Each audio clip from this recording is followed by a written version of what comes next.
নমস্কার বন্ধুরা, অসীমাস আপসাইকেল কর্নারে তোমাদের সকলকে স্বাগত জানাই।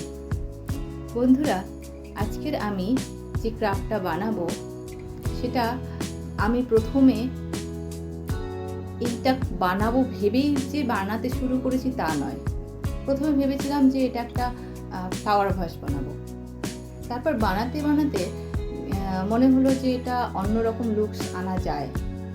তো আমাদের যারা আমরা ক্রাফট বানাই তারা এরকমভাবে কাজ করতে করতে অনেক কিছু নতুন এমনভাবে হয়ে যায় যেটা আমরা ঠিক বুঝেই উঠতে পারি না।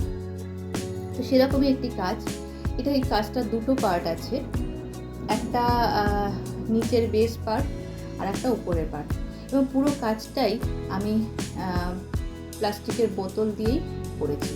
2 লিটারের যে প্লাস্টিকের বোতল থাকে সেই বোতলটা পুরোটাকেই আমি এখানে ব্যবহার করেছি।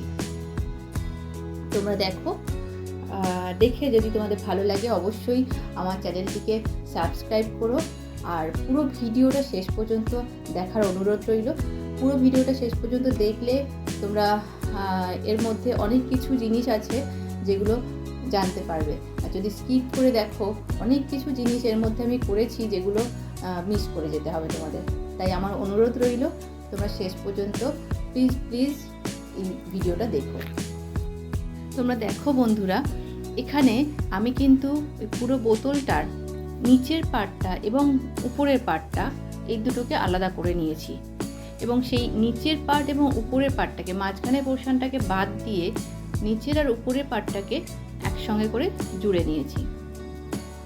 এবারে এর উপরে দেখবে আমরা অনেক সময় জামা কাপড় কিনতে গেলে ব্রাউন পেপারের যে ব্যাগগুলো হয় সেই ব্যাগগুলো করে আমাদের শাড়ি টাড়ি দেওয়া হয় দোকানে।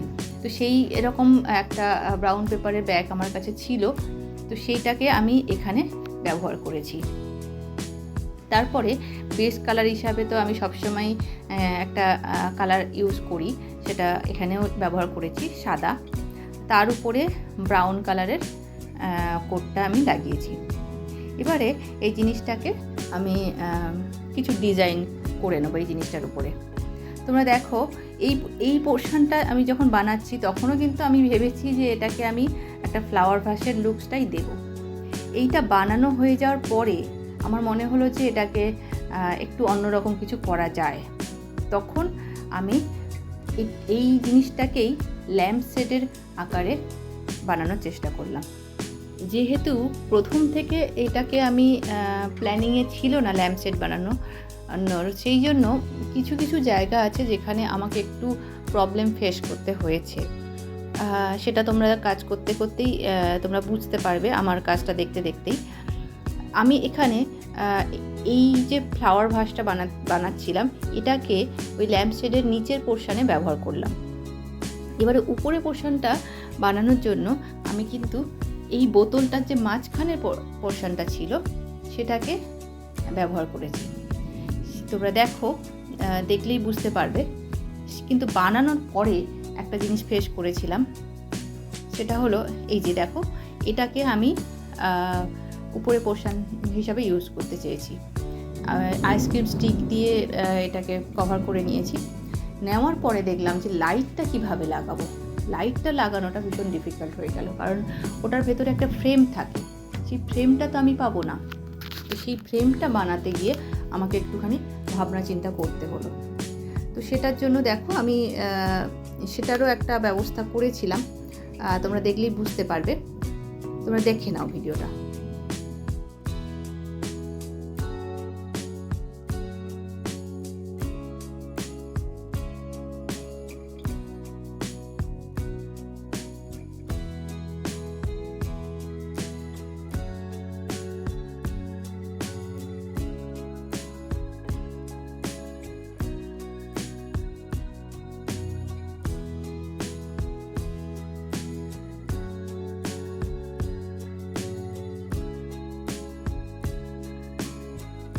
এখানে দেখো আমি যে ফ্রেমটার কথা বলছিলাম সেটা আমি এই আইসক্রিম স্টিক দিয়েই তৈরি করার চেষ্টা করেছি। এটা তো বাজারে যে টেবিল ল্যাম্পগুলো থাকে সেগুলোর মতো পুরোপুরি হয়নি, কিন্তু এটা দিয়েও বেশ সুন্দরভাবে ল্যাম্পটাকে সেট করা গেছে।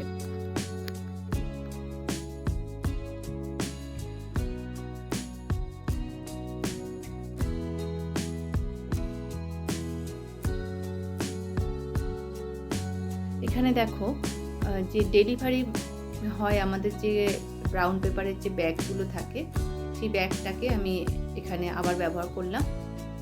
এই ব্যাগটা দিয়েই আমি যে মাঝখানে স্ট্যান্ডটা হয় ল্যাম্পের, সেটা বানিয়ে নিলাম।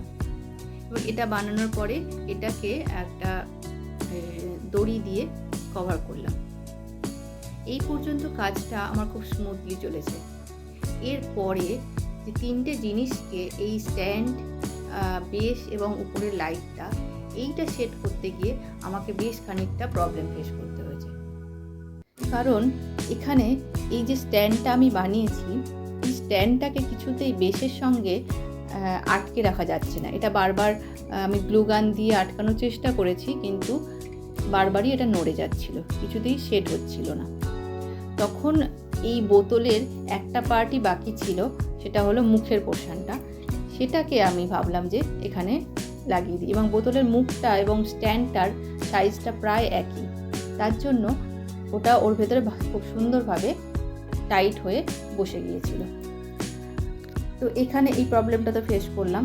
এবারে বোতলের যে মুখটা দেখা যাচ্ছে, এটাকে কি দিয়ে ঠিক করব সেটা বুঝতে পারছিলাম না। প্রথমে দড়ি দিয়ে চেষ্টা করেছিলাম, সেটা আমি এখানে দেখাইনি তোমাদেরকে, কিন্তু দেখলাম তাতে ভালো হচ্ছে না। তখন মোল্ডিড আমাকে এই জায়গায় ভীষণ হেল্প করলো। মোল্ডিড দিয়ে এই জায়গাটা আমি সুন্দর করে ডিজাইন করে দিলাম। আর এইভাবেই আজকের ক্রাফটটা আমি কমপ্লিট করলাম। তোমাদের যদি এরকম ধরনের কোনো অভিজ্ঞতা থেকে থাকে, কাজ করতে গিয়ে নানান রকম প্রবলেম ফেস করে থাকো, বা একটা ক্রাফট বানাতে চেয়েছো, হয়ে গেছে অন্য আর একটা ক্রাফট, এরকম কোনো এক্সপিরিয়েন্স থাকলে অবশ্যই আমার সঙ্গে শেয়ার করো। আবারও কোনো নতুন ভিডিও নিয়ে তোমাদের সামনে হাজির হয়ে যাব। ততক্ষণ পর্যন্ত তোমরা সকলে ভালো থেকো, সুস্থ থেকো। ধন্যবাদ।